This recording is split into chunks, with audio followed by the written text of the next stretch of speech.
Olá amigos do AmazonSat, estamos começando mais um programa Ponto de Equilíbrio. No programa de hoje abordaremos um tema fundamental para o Amazonas e para toda a região, a Zona Franca de Manaus. Um modelo extremamente exitoso que em 2011 significou a geração de 120 mil empregos e 63 bilhões de reais em faturamento. Apesar de tanto sucesso, esse modelo ainda é objeto de muitas críticas e preocupações. Vamos à matéria. Apesar do cenário internacional pouco favorável e da crise no setor de duas rodas, o modelo Zona Franca de Manaus atingiu bons resultados em 2011. Foram mais de 100 mil empregos gerados e um faturamento de mais de 63 bilhões de reais. A prorrogação dessa experiência bem-sucedida por mais 50 anos faz surgir novos desafios à Superintendência da Zona Franca de Manaus. Especialistas sugerem que é preciso investir em novos segmentos, como a biodiversidade. Seria uma forma de criar alternativas para a geração de emprego e renda no estado. Ao lado de um cenário mais restritivo para o Polo Industrial de Manaus, a SUFRAMA tem experimentado boas oportunidades de reflexão sobre os futuros da economia da nossa região.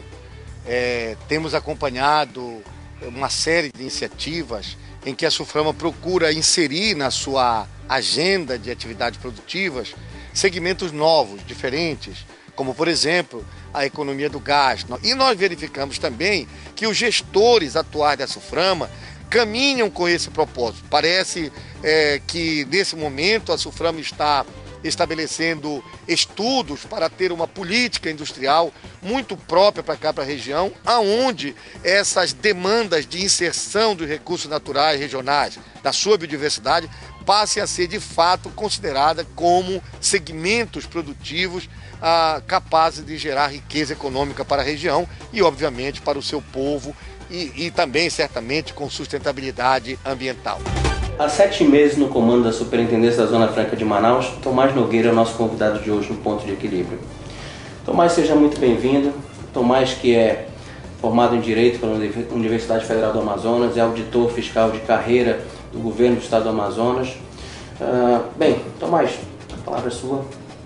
Satisfação estar aqui, quero parabenizar por essa iniciativa. Eu creio que nós precisamos ter sempre um espaço para discutir as nossas questões, principalmente desse ponto de vista econômico e especialmente o que diz respeito à Zona Franca, à nossa economia, ao Polo Industrial de Manaus. Quais são os teus grandes desafios à frente da SUFRAMA?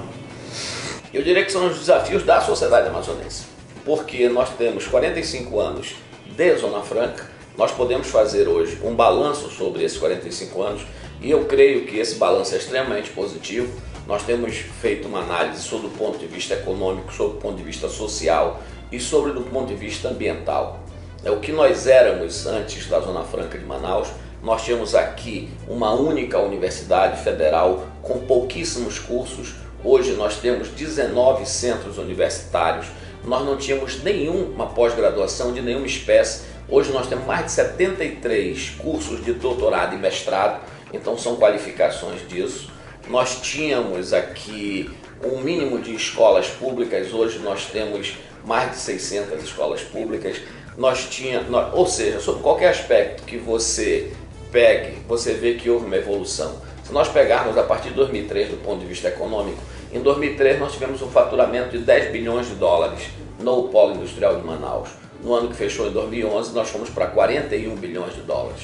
Agora é interessante também que lá em 2003 nós tínhamos em torno de 65 mil empregos diretos no polo industrial. Em 2011 nós fechamos com em torno de 120. Veja que o faturamento praticamente quadruplicou e nós um pouco mais do que dobramos ou não chegamos a nível de emprego. Significa que a produtividade por funcionário aumentou substancialmente. Isso é uma coisa bastante interessante. Nesse tempo todo, o Polo Industrial de Manaus saiu de uma montagem incipiente para nós termos indústrias com altíssimo nível de verticalização, com produtos onde 93% tem conteúdo nacional. No polo de duas rodas, por exemplo, nós vamos dar fundição do motor, a toda a tecnologia embarcada, E então isso é muito importante. Nós tínhamos no passado um gap entre as tecnologias, por exemplo, eletroeletrônicas, e hoje esses lançamentos são feitos a nível mundial e inclui o mercado brasileiro. Mas Tomás, ainda em cima da estrutura gigantesca que é a Suframa, qual é a forma de motivar as pessoas ali? Na verdade, as pessoas estão motivadas por uma questão muito clara. Tudo isso que eu falei significa um sucesso, mas o mais difícil no sucesso é mantê-lo, não é alcançar, é mantê-lo.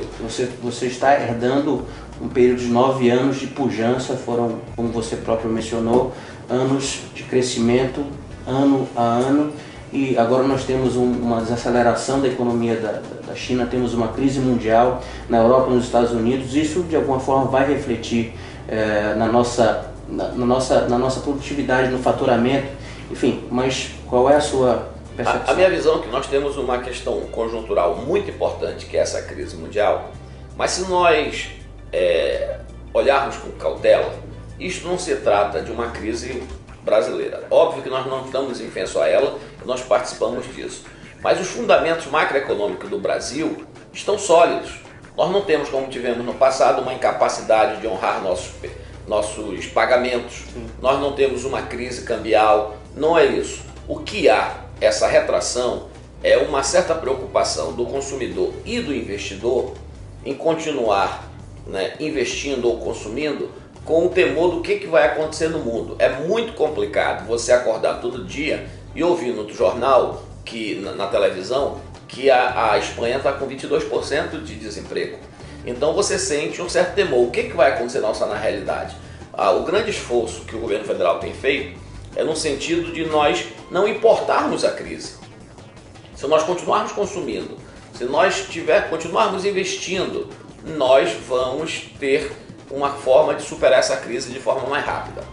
Mas para o polo industrial de Manaus, o desafio é maior. Para o estado do Amazonas, o desafio é maior. Nós temos de continuar ampliando o polo industrial de Manaus, mas nós temos de evoluir. Nós temos de inovar. Isso responde a tua pergunta. Somos um centro de excelência em manufatura, mas precisamos ir além. Nós precisamos ir além. Esse é o ponto. Nós precisamos ir além da manufatura. Nós precisamos de mais, além do mais do mesmo. O que nós temos hoje é uma forte capacidade de manufatura em Manaus.